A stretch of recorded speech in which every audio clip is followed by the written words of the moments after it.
Assalamualaikum warahmatullahi wabarakatuh. Halo teman-teman, perkenalkan nama saya Siti Nurholisa dengan NIM 24020306.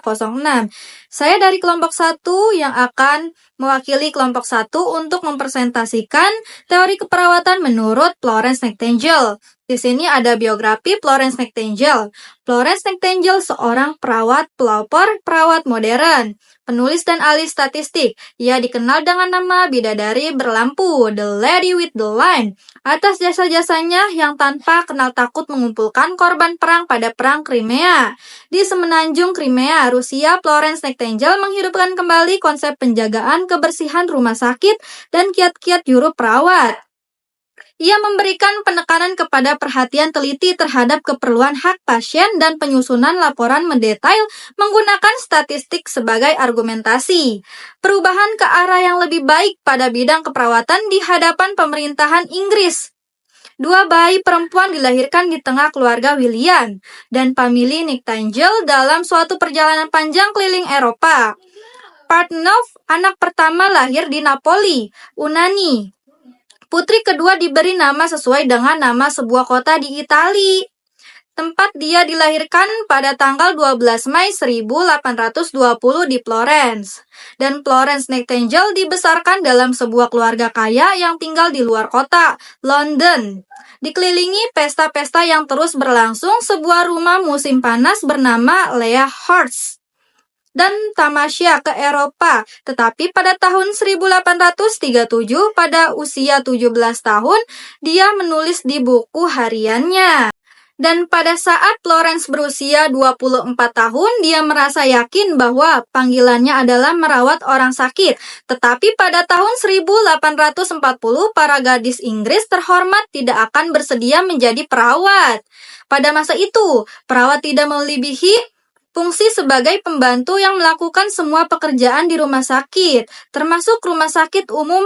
Para orang kaya dirawat di rumah sendiri dan dianggap sebagai peminum atau pelacur. Dan pada pendidikan lanjutannya, itu setelah kembali ke Inggris, Florence mendirikan sekolah keperawatan pertama di St. Thomas Hospital di London pada tahun 1860. Sekolah ini menjadi model bagi sekolah keperawatan di seluruh dunia.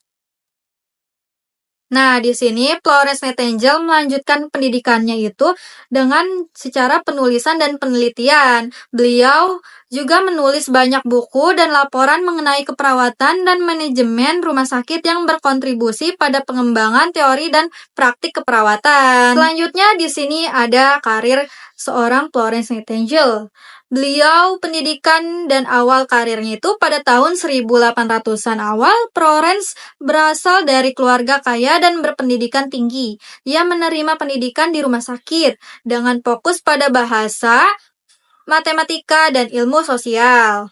Pada tahun 1850-an, Nightingale belajar keperawatan di Karlsruhe, Jerman, di mana ia mendapatkan penghargaan praktis.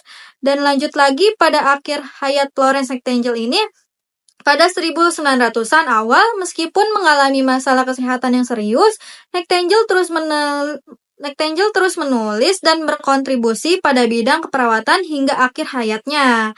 Dan wafatnya Nightingale Florence ini, ia meninggal pada tanggal 13 Agustus 1910 di London. Oke, selanjutnya di sini ada karya dari Florence Nightingale. Beliau adalah seorang penulis yang produktif dan telah menghasilkan berbagai karya yang berpengaruh dalam bidang keperawatan dan kesehatan masyarakat.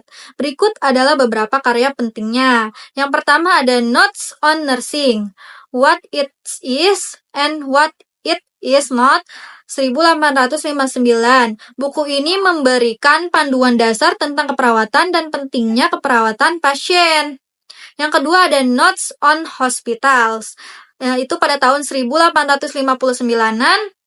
Karya ini membahas desain dan manajemen rumah sakit, serta pentingnya lingkungan yang bersih dan sehat. Yang ketiga itu ada Notes on Nursing of the Laboring Classes. Pada tahun 1861, buku ini ditunjukkan untuk membantu pekerja dan keluarga mereka memahami pentingnya keperawatan kesehatan. Dilanjut lagi, yang keempat ada Notes on Nursing of the Poor pada tahun 1861. Versi lain dari panduan keperawatan yang tujuannya khusus untuk masyarakat miskin. Dilanjut lagi, yang kelima ada Cassandra. Beliau ini menciptakan karya Cassandra pada tahun 1852, sebuah esai yang mengkritik posisi perempuan dalam masyarakat, menyoroti lantangan yang dihadapi oleh perempuan di bidang pendidikan dan pekerjaan. Dilanjut lagi, yang terakhir itu Nightingale, karyanya ada The Life of Florence Nightingale pada tahun 1913. Biografi resmi yang ditulis oleh putrinya, menyajikan kehidupan dan kontribusinya yang lebih mendalam. Di sini dilanjut lagi ada penghargaan dari Florence Nightingale. Beliau menerima sejumlah penghargaan dan pengakuan atas kontribusi yang luar biasa di bidang keperawatan dan kesehatan masyarakat. Berikut adalah daftar penghargaan dan pengakuan yang diterimanya. Baik, di sini ada penghargaan dan kehormatannya. Itu yang pertama ada Royal Red Cross. Pada tahun 1883, beliau diberikan oleh Ratu Victoria untuk jasa Nightingale dalam keperawatan tentara selama Perang Crimea. Yang kedua ada Order of Merit pada tahun 1907. Nightingale menjadi wanita pertama yang menerima penghargaan ini, yang diberikan untuk pengabdian luar biasa dalam bidang pertanyaan publik. Dan yang ketiga itu ada penghargaan oleh pemerintah Inggris. Banyak penghargaan lokal dan nasional dari pemerintah Inggris dan lembaga-lembaga terkait. Yang terakhir ada yang keempat itu Florence. Penghargaannya itu mendapati medali Florence Nightingale pada tahun 1912. Diberikan oleh Palang Merah Internasional kepada perawat yang menunjukkan keberanian dan dedikasi luar biasa. Medali ini dinamai untuk menghormati Florence Nightingale. Oke, baik, kesimpulan dari teori keperawatan Florence Nightingale ini, teori Florence Nightingale menemukan pentingnya lingkungan dalam keperawatan pasien dan memperkenalkan konsep keperawatan holistik. Ia menunjukkan bahwa kesehatan pasien tidak hanya dipengaruhi oleh intervensi medis, tetapi juga oleh faktor-faktor eksternal seperti kebersihan, ventilasi, dan nutrisi. Warisan Nightingale tetap relevan dalam praktik keperawatan modern. Prinsip-prinsipnya dapat diterapkan untuk meningkatkan kualitas keperawatan, mengurangi angka kematian, dan mendukung kesejahteraan pasien secara keseluruhan. Dengan mendapatkan pendidikan, penggunaan data, dan advokasi kesehatan, perawat dapat terus menghormati dan melanjutkan visi Florence Nightingale untuk keperawatan yang lebih baik dan lebih memanusiawi.